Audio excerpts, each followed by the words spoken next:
I'm Dave, and this is the Traditional Catholic Homestead. We're up here in north central Idaho. We have 168 acres right here. We have roughly a 90-day growing season here where we're at, so it's a little bit rough. You got to be creative and you got to figure out what works and what doesn't.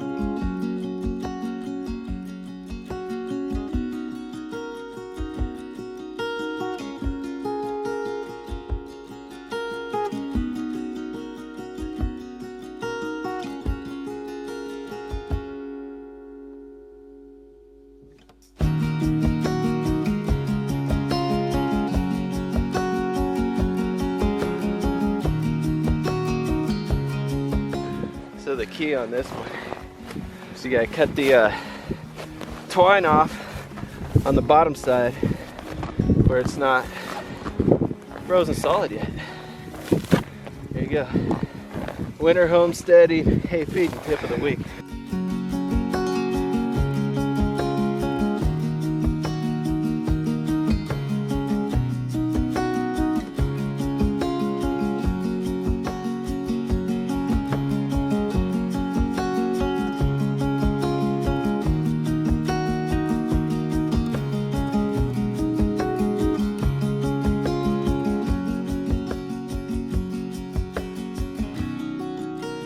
Come on, come! Hey, babies! Why do I do this? It's like a calling, right? You have to love it, and you have to know that this is what you're supposed to be doing. I have a full-time job away from the homestead. That kind of, it pays the bills and does all that stuff, but really what I feel like I'm supposed to be doing, right? You have like a calling is the homesteading stuff. I love it. I love getting my hands dirty. I love working with the animals. Well, you can see this gal. You see all that snow on her back? That's back fat doing its work. Insulating, keeping her warm. You can see she's still carrying a lot of condition, even though we're pretty deep into winter right now. We got the boss over here. She's a registered Connemara pony. They're, kind of a little Irish pony, but you see she's pretty good size. I think she's 14, 15 hands, so decent size for a pony anyway. And we got her little bunkmate over here, little freaky midget horse. That's Cookie Monster, little Cookie. He's an A2 bull. One thing with keeping these two bulls together, especially after we separate them for a little while, they like to fight for a while, and you can kind of see he's a little bit scratched up here.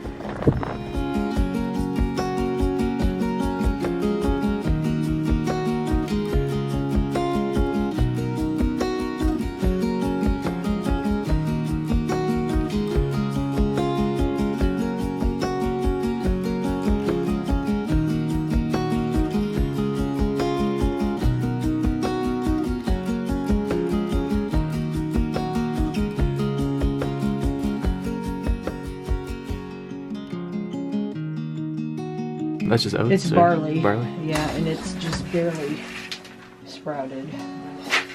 It's better than straight up.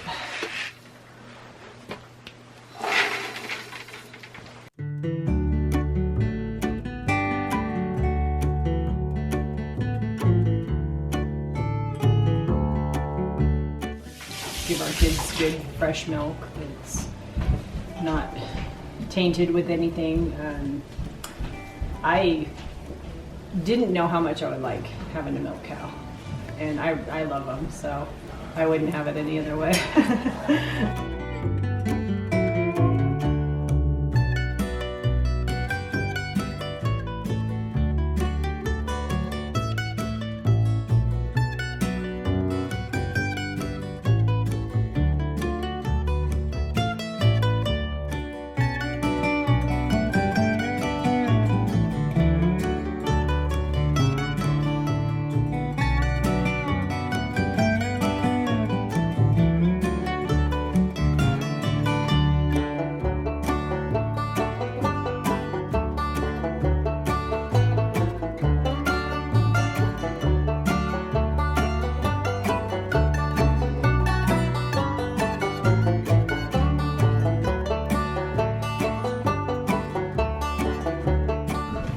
cleaning up all the dirt and everything on her udder so that nothing falls into the milk while I'm milking. And milk my hand.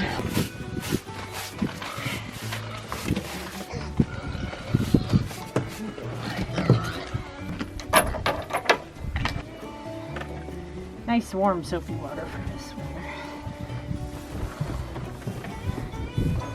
I think one of the keys, especially this time of year, is keep all that moisture and everything to just where you're going to be working.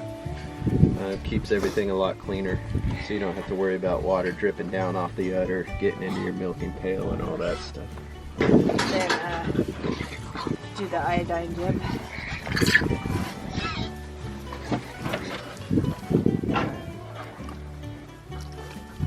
It'll sanitize it all. Wipe her down pretty quick because it's freezing out.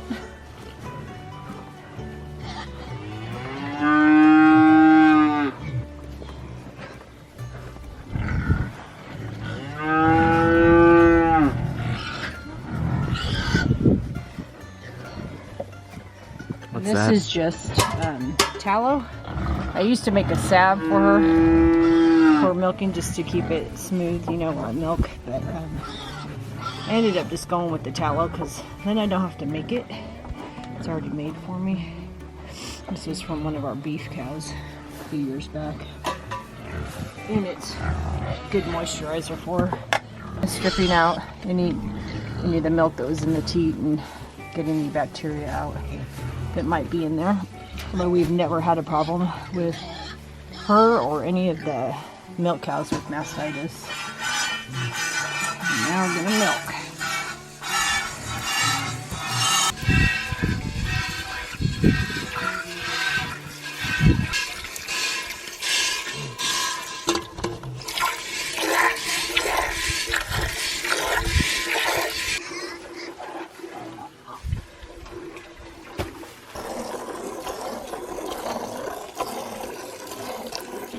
It was definitely a learning curve because my hands were not that strong in the beginning. So we had the kids kind of helping out and we'd take turns, just even doing one teat at a time. It took us a long time. It took me maybe a half hour to milk her out. And that was at getting maybe 3 gallons at a milking. But I don't know, my hands have gotten stronger, so it's a little bit easier. She doesn't have the best, I guess, orifices, because it doesn't flow super free. I have to really get her going until it starts.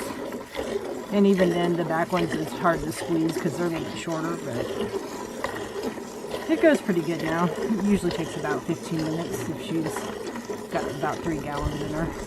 You grab at the top with your thumb and pointer finger, and then just squeeze down the rest of the teeth. And then I also interchange when my hands get tired, just stripping it down like this. So it gives my hands a little bit of a break from squeezing.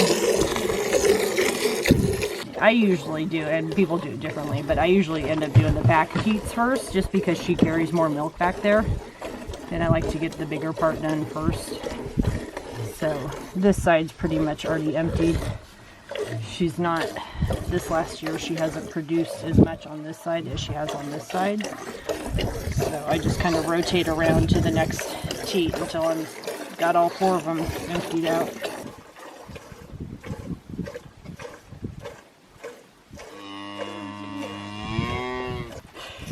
And that's it. And I usually pour it into this side. Just to keep it so it doesn't slosh around and trip back up to the house.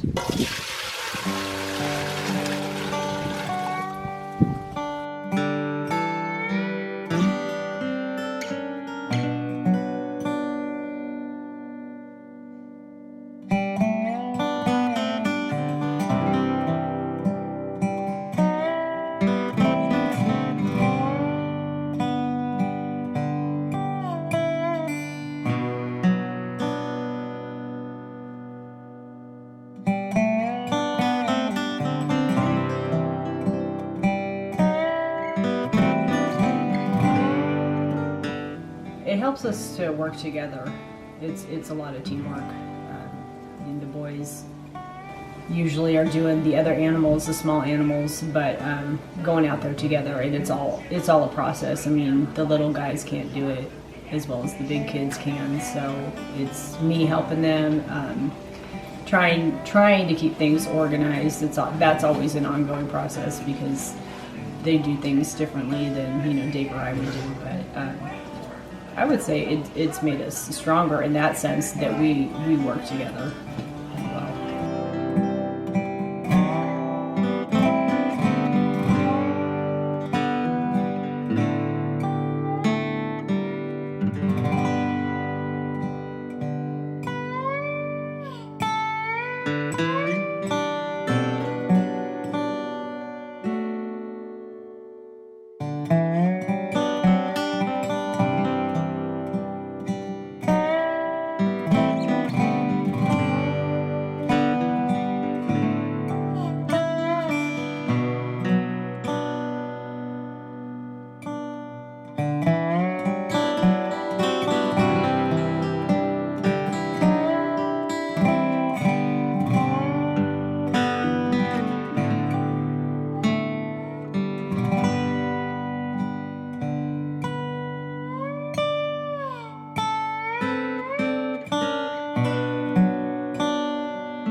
So I have my filters here. This is the kind of filters I use. We get ours from a dairy supply store online.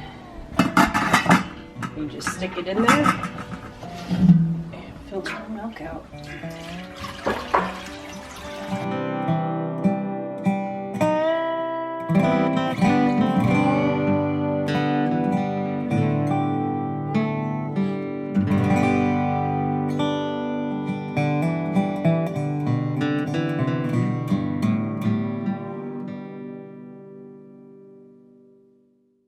Right in the fridge, or put them in the snowbank and cool them off really fast.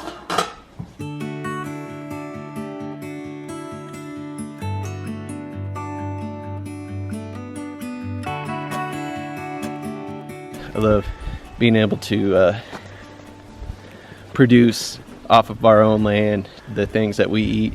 We know that our food is like absolutely the best that we can get, and boy, you can't beat it. I feel like it's brought us closer together. We work together. There's always conflict, but boy, everybody's kind of working on the same mission, the same goal. We're moving forward, helping each other out, learning, and when that's something that I really love too, is just the challenge and finding ways to figure out, how to solve problems, and using your solution to solve like multiple problems. That function stacking. I love that about homesteading, and being able to just have that sense of achievement. In the name of the Father, Son, and the Holy Ghost, amen.